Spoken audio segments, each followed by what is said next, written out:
Did not mean to push stop. We did one other sheet today.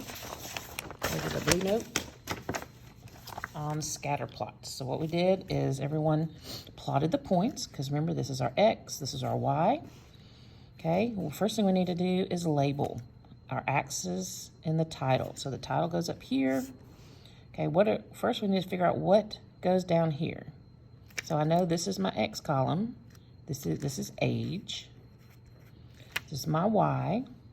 So this is going to be teaspoons of sugar per cup. Okay, now if you didn't have this information in a table, and we didn't have a graph with the numbers, it was just like in words in a word problem, you have to figure out which goes X and which is Y. We know that the X is always our independent. It's a thing that doesn't change based on anything else. The Y can change. So let's think about it. If we were talking about age and sugar per cup, age is something we can't change. We can't change how fast we turn the next age. We can't stop aging. We can't reverse aging. There's nothing we can do to alter aging. If we're alive, it's going to keep going. Okay? So this would be independent. But we can change how much sugar we use. So that is your dependent. That's a quick way to know the difference, unless it tells you. If you have a chart, you know, I mean a table. Now, what could we title the scatter plot? What's it about? Okay? We could say how sugar intake changes with age, maybe. Okay, lots of different things you could probably call it. All right, so now let's just plot the points. So I have a 7 and a 1.2. Whoops. Now let's talk about first why they scaled these this way. We have a 0, 10, 20, 30, 40, 50, 60, 70. Why did they stop at 70? Let's look at our X's. I go from 7, so it's always want to start at 0. And my biggest number is 53. So I have to go past 50.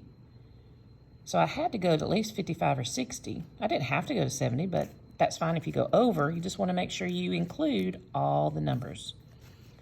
And here, why did they go from 0 to 1.5 and have so many spaces? Well, because I have all those different points. I've got a 0.3, so I needed 0.1, 0.2, 0.3, 0.4. So they just labeled though every half. And then we just had to count in between. So your scale, when you draw a scatter point, needs to coincide with the numbers on your table. You need to go past the highest number on both, or at least to the highest number. All right, so now let's plot. So I'm going to find 7s around in here. Then I go up to 0.2, which would be right here. Somewhere around in there. 15 at 1. 35 at 0.3. 0.3 would be right here.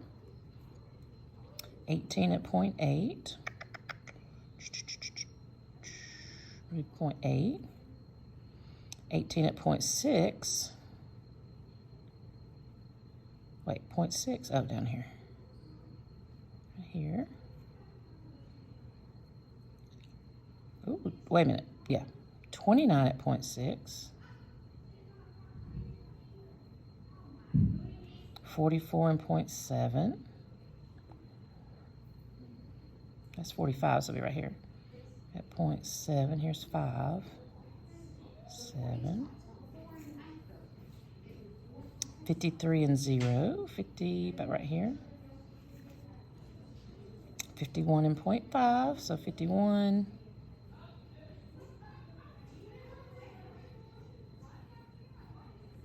All right, now what do we notice? Okay, what do we see? What kind of patterns? First of all, let's answer these questions. Scatter plots have lots of points, right? A correlation that goes upward to the right is positive. Is this a positive correlation? No. This goes downward, so this is a negative correlation. But what if our dots were just all over the place? They didn't really go up or down. That would be no correlation. All right, let's look at our questions. Well, wait, first, use a ruler to draw a trend line that overlays the graph with the same number of points on each side. So it helps to use a clear ruler so you can kind of see through it. So if I drew, and you want to try to connect as many lines as you can, but sometimes, let's see. I have 2 here and 2 here.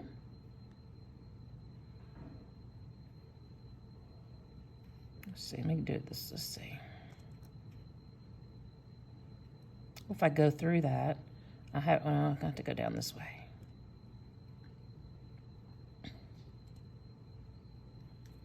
1, 2, 3.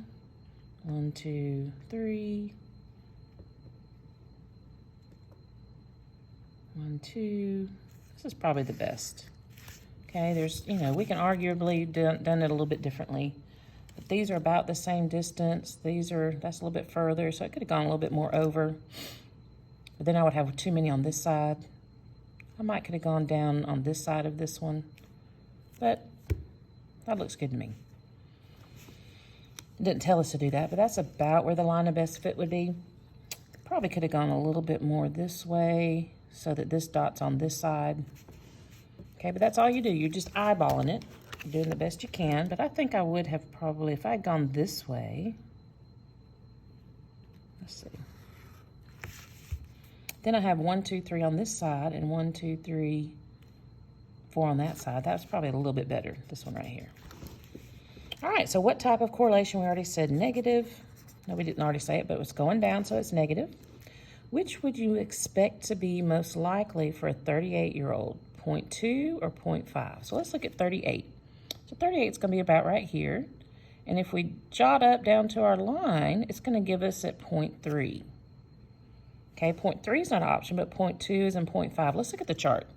This is 38. Let's see if there's 35 is close. 35 is 0.3. And as we go up, it goes less. So I would pick 0.2. Okay, because as we go older, our sugar goes down. So if 35 is 0.3, 38 is going to be 0.2. Okay, what type of correlation would you expect if we did a different chart? Maybe we did X is your minutes for delivery for pizza, and Y is your stars for their rating. So what kind of correlation? As my minutes goes up, I might start with 10, 20, 30, 40, 50. The longer it takes for them to deliver my pizza, what's happening to my stars, my rating? They're going to go down. If they deliver in 5 minutes, they're getting 5 stars. If it takes 50, they're going to get 0 stars. Okay? So that explains that. All right, then tomorrow we're going to do a sheet where you're practicing making a line of best fit and answering questions about scatterplots.